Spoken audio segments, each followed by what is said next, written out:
Do a quick video on how to skew using the WHC HALO table. First thing you want to do is drive your torch to the edge of the material. Select the line.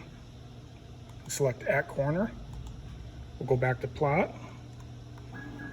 We'll run our machine down to the other edge. And we'll come back to a line. At skew point. Apply skew.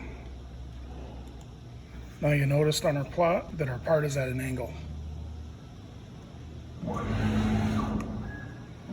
I'll drive our machine back.